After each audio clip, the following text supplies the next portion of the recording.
যদি শেখ হাসিনার প্রসঙ্গ আনি অর্থাৎ আওয়ামী লীগ দলটার প্রসঙ্গ আনি, আমরা বিগত দিনে অর্থাৎ যখন অন্তর্বর্তীকালীন সরকার আসার পর যখন তোলপাড় হইতেছে, অনেকেই বলতেছে যে আওয়ামী লীগের রাজনীতি বন্ধ করতে হবে, একদল বলছে আওয়ামী লীগের রাজনীতি বন্ধ করতে হবে, এটা চাইছিল ছাত্ররা।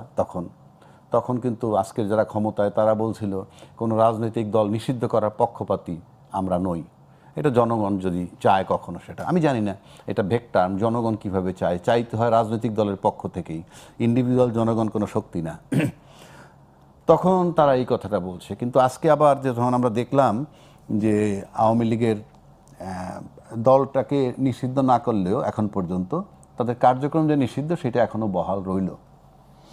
এখন আপনি যদি গণতান্ত্রিক সরকারের দিকে তাকান, গণতন্ত্রের মূল্যায়নের দিকে তাকান, তাইলে যারা অপরাধী তাদের বিচার হইতে থাকবে, এবং যারা অপরাধী নয়, এমন যদি অপরাধী নয় আমরা কেমনে ধরবো? প্রাথমিকভাবে ধরতে পারেন যারা অন্তত তালিকাভুক্ত আসামি হয়েছে তাদেরকে আমরা যদি প্রাথমিকভাবে তো আসামি ধরি, এদেরকে বাদ দিয়ে আপনি তাদের রাজনীতি করার অধিকারটা যদি দেয় আজকে গণতান্ত্রিক সরকার, সেটা নিয়ে আমি বিরোধিতা করব না।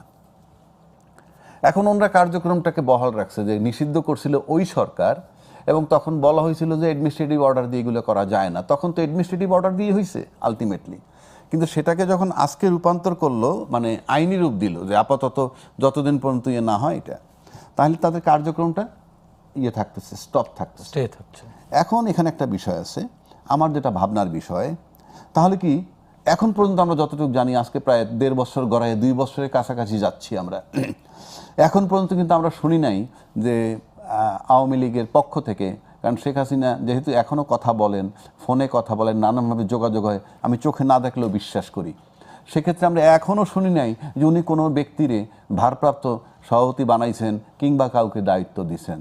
আমি এমনও শুনছি যে শোনা কথা বলা ঠিক না, তারপরেও সোশ্যাল মিডিয়াগুলো আসে যে ফাইনালি শেখ রেহানার ছেলে পর্যন্ত নাকি গিয়ে দেখা করছিল এবং তাকে প্রস্তাব দেওয়া হয়েছিল, কোন পক্ষ থেকে সেটা আমরা জানি না, কিন্তু উনি রাজি হননি অর্থাৎ দলের সভাপতি পদটা উনি এখনও ছাড়ছেন না।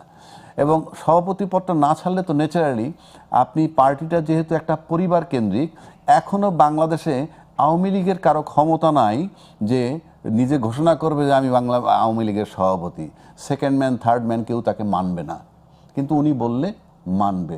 তাহলে এখনও উনি ক্ষমতার দিকে মারাত্মকভাবে লোভী, এবং যে দেশ তাকে আশ্রয় দিছে আমার ধারণা সময়ের ব্যবধানে তারা এখন মাইনাস করছে কিনা আমি জানি না, কিন্তু সময়ের ব্যবধানে তার প্রয়োজন ফুরিয়ে গেলে ওটা ফেলে দিবে। কারণ রাজনীতিতে এর ব্যক্তিগত কোনো প্রেম নাই, এখানে গিভ অ্যান্ড টেক, স্বার্থ থাকতে হবে, এবং এটা কোনো অপরাধ নয়। আমি আমার দেশ দেখব, প্রতিবেশী দেশ তার দেশ দেখবে, আমেরিকা তার দেশ দেখবে, চায়না তার দেশ দেখবে, বরং আমার দেশে বসে কেউ যদি অন্য দেশ দেখে, সে তাকে আমি চিনি বা না চিনি, আমি তাকে একটা কীটপতঙ্গের চেয়েও বেশি ঘৃণা করি। আমি বলছি না কে করে, যদি কেউ করে তাকে আমি কীটপতঙ্গের চেয়েও ঘৃণা করি। এখন আসেন, এই যে এত বড় একটা দল আমরা বলি আওয়ামী লীগ দল, তার এটা যখন নিষিদ্ধ করতে পারছে, তাহলে আমার প্রশ্ন যে আওয়ামী লীগ যে ক্ষমতাবান ছিল, কিংবা যাদের ব্লেসিংস তার উপরে বেশি ছিল, কিংবা যেই স্টেক হোল্ডাররা তাকে ভালোবাসতো, বা ভালোবাসতো মানে কাজের জন্য, তাদের কাছে তার প্রয়োজন ফুরিয়ে গেছে কিনা, 1, 2 বিকল্পকে কেউ জায়গাটা দখল করছে কিনা।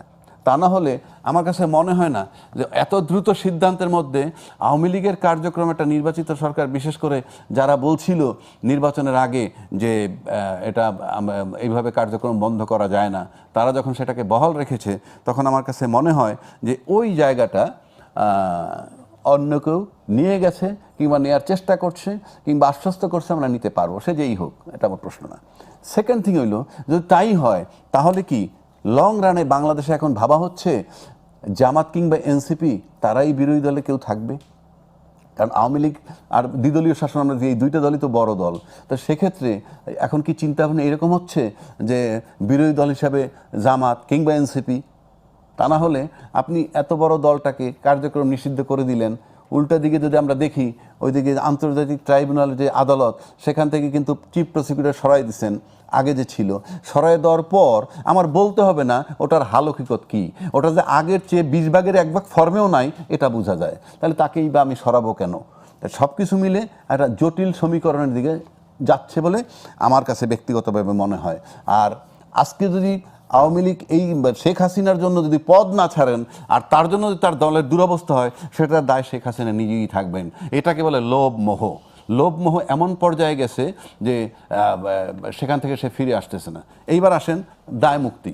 দায় মুক্তি প্রসঙ্গে, দায় মুক্তি নিয়ে আমরা শুনবো। আমরা একটু এই বিষয়ে আজকে আওয়ামী লীগ নিষিদ্ধের বিষয়ে একটু আজিজ ভাইয়ের কাছ থেকে শুনতে চাই। আজিজ ভাই, একই বিষয়। ধন্যবাদ আপনাকে, দর্শক শ্রোতাকে, রাজ্জাকি ভাই আপনাকে। আমার দুই রকম বক্তৃতা। একটা হচ্ছে যে এটা আজকে যেটা আইন করলো, অর্থাৎ পাশ করলো, সেটা হচ্ছে আওয়ামী লীগকে নিষিদ্ধ রেখেই সন্ত্রাস বিরোধী আইন পাশ। এটা হলো মূল কথা। অর্থাৎ আওয়ামী লীগের ডক্টর মোহাম্মদ ইউনূস সরকার যে অধ্যাদেশ জারি করেছিল, নির্বাহী আদেশে আওয়ামী লীগকে নিষিদ্ধ করেছিল, সেটা বহাল থাকলো। এবং সেটাতে ছিল শুধু আওয়ামী লীগ না, তার ভাতৃপ্রতিম সংগঠন, অঙ্গ সংগঠন, তাদেরও নেতাকর্মীদের আইনের আওতায় আনা যাবে, এরকম একটা। তো হয়তো অতটুকু আছে কি না, যেহেতু এটা সংসদীয় আকারে প্লেস করা হয়েছে, এখনও ডিটেলটা জানি না। তবে আওয়ামী লীগ যে কার্যক্রম নিষিদ্ধ, এটা বহাল আছে। এখানে দুটো দিক হলো। একটা হলো, আগেও বলেছে, বিএনপি বলেছে যে বিএনপি কোনো রাজনৈতিক দল নিষিদ্ধের পক্ষে নয়। হ্যাঁ, এটা বলেছে। আমি যেটা বলেছি যে একটা গণতন্ত্র যদি চাই, তাহলে রাজনৈতিকভাবে কোনো দলকে মোকাবেলা করতে হবে। কোনো দল, গণতন্ত্রের সমাজে একটি দল আর একটি দলের নিষিদ্ধ চাইতে পারে না, এটা পরিষ্কার। কারণ হচ্ছে নিষিদ্ধ করে যে আগেও কোনো দলকে, যেমন জামাত কয়বার নিষিদ্ধ হয়েছে দেখেন। জামাত তো এখন তো আছে, তো জামাত আছে, বড় দল হিসেবেই আছে, এখন তো অপোজিশনে আছে তারা। তো সুতরাং নিষিদ্ধ সমাধান না। আমি এই জন্য বারবার উদাহরণ দেই, যদি ধরেন ডক্টর মোহাম্মদ ইউনূস যদি তার সরকারি, তার প্রশাসন দীর্ঘায়িত না করার চেষ্টা করতো, 6 মাসের ভিতরে নির্বাচন চাইতো, দিত, আর দলগুলো যদি 6 মাসের ভিতরে নির্বাচন করতো, তাহলে কিন্তু নেপালের মতো ঘটনা ঘটতো। অর্থাৎ তরুণরা কিন্তু সামনে চলে আসতো। কিন্তু ডক্টর মোহাম্মদ ইউনূস তরুণদের বিতর্কিত করছে। এখন বিএনপি, আওয়ামী লীগকেও নিষিদ্ধ করে দিছে, বিএনপি সেটাকে আপনার আইনে পরিণত করলো। সুতরাং এটা ছোট আকারে দেখা ঠিক হবে না। দ্বিতীয়, ধরেন এখন এই আওয়ামী লীগ যেমন ধরেন স্পিকার ছিল শিরীন শারমিন, তাকে তো আপনার জেলখানায় দেওয়া হয়েছে, তাই না? হত্যা মামলাও দেওয়া হয়েছে, কিন্তু হত্যা মামলা রিমান্ডে চাইছে, রিমান্ড দেয়নি, তাকে জেলখানায় পাঠাইছে। হয়তো আমার অনুমান তিনি বেল পাবেন, বেল পায়ে সে তো ক্লিন হবেন অনেকটা, আমি বলবো, বা কেসও তাড়াতাড়ি হিয়ারিং হতে পারে। তো এখন শেখ হাসিনা তার নির্দেশ ছাড়া আওয়ামী লীগের কেউ কোনো দায়িত্ব নেবে না, এখনও ওই পর্যায়ে আছে। কিন্তু ভারত প্রথম থেকেই বলছে, আমরা নির্বাচিত সরকারের সাথে সম্পর্ক করতে চাই, কাজ করতে চাই। খেয়াল করেন, তো এখন নির্বাচিত সরকার বিএনপি 2/3 মেজরিটির সরকার, এবং ইতিমধ্যেই অন্তর্বর্তীকালীন সরকারের সাথে কিন্তু যথেষ্ট টানাপোড়েন চলছিল ভারতের। এখন কিন্তু সম্পর্কটা স্বাভাবিক হয়ে গেছে, কারণ ভিসা চালু হয়েছে, মানুষ যাতায়াত শুরু করছে। ভারতও বাংলাদেশকে সাহায্য করার জন্য আছে, যেমন তেল আনার ব্যাপারে চেষ্টা করতেছে, এরকম হচ্ছে। তো এখন ভারত যদি মনে করে যে এখন আর এই আওয়ামী লীগ ফ্যাসিস্ট পালায় গেছে, পচা মাল দেওয়ার চলবে না, এখন ফ্রেশ মাল দরকার, আর ফ্রেশ মাল ধরার কথায় উদাহরণস্বরূপ শিরীনকেই সামনে দিল। একটা শিক্ষিত লোক, ভালো লোক, তার তো আসলে দোষ নাই, এখন জেলখানায় নিচে, তারে ক্লিন করে ছেড়ে দিল। অর্থাৎ যেটা আগে একটা আলোচনা চলছিল, রিফাইন আওয়ামী লীগ। যদি এরকম দেখা যায় নির্দোষ লোকজন দিয়ে একটা আওয়ামী লীগ দাঁড়া করলো, এটা যদি বিএনপির, এটি কি আপনার স্পেকুলেশন? এটা আমার ব্যক্তিগত ওপিনিয়ন। এটা সাক্ষী প্রমাণ নেই আমার কাছে, এটা মানে বাজারে গুজব ছিল। রিফাইন সাবের হোসেনকে এক হিয়ারিংয়ে, লোয়ার কোর্ট এক হিয়ারিংয়ে 6টা খুনের মামলা, তাকে এক হিয়ারিংয়ে বেল দিছে না। এটা কি অসম্ভব কাজ? উনি তো সুপ্রিম কোর্টের লয়ার, আদালত বন্ধের দিন, এটা অসম্ভব জিনিস এই সম্ভব ঘটেছিল। তখন মনে আলোচনা আসছিল না সাবের হোসেনকে দিয়ে বোধহয় আওয়ামী লীগ অর্গানাইজ করাবে। এরপরে ধরেন তাজউদ্দিনের ছেলে মেয়ে দুটোর সাথে তো ইউনূসও চেষ্টা করছে আমার কাছে। এছাড়া তারাও কিন্তু নিজেরাও মতামত দিছে, তারা কিন্তু এর ভিতরে আসতে রাজি না, যে ওই পরিবার দিয়ে আর হবে না, পরিষ্কার তারাও বলছে। তো এখন কি ঘটবে বলা মুশকিল। এটা আমার কাছে মনে হয় যে যেহেতু শেখ হাসিনা ভারতে আছে, ভারত যেভাবে চাইবে আওয়ামী লীগ, ভারত হাসিনার বিশ্বস্ত। আবার দুদিন আগে খবর বেরিয়েছিল যে শেখ হাসিনাকে কাতারে পাঠাতে চাচ্ছে, শেখ হাসিনা রাজি হয়নি। না, এটা তো প্রথম থেকেই তারা প্রথম দিকেও চেষ্টা করেছে, কেউ নেয় নাই, শেখ হাসিনাকে নেয় নাই। তখন শেষ পর্যন্ত আপনার সংসদীয় কমিটি সিদ্ধান্ত নিয়ে হাসিনাকে আশ্রয় দিয়েছে। তখন তো আমরা তার কথা শুনি নাই প্রথম দিকে, কোথায় রাখছে কিভাবে আছে জানি না।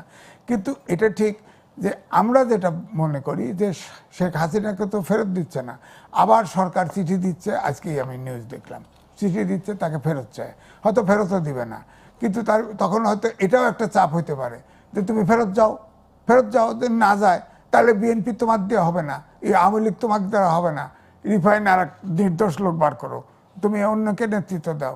এরকম একটা কিছু আমার মনে হয় আওয়ামী লীগের একটা কিছু, ভারতের সাথে এখন বিএনপি কীভাবে ডিল করে জানি না, একটা আওয়ামী লীগের নেতৃত্বের একটা পরিবর্তন আসলেও আসতে পারে। এটা কিন্তু আমার সম্পূর্ণ স্পেকুলেশন, এটা কিন্তু কোনো আমি এটা নির্ভর করছি না।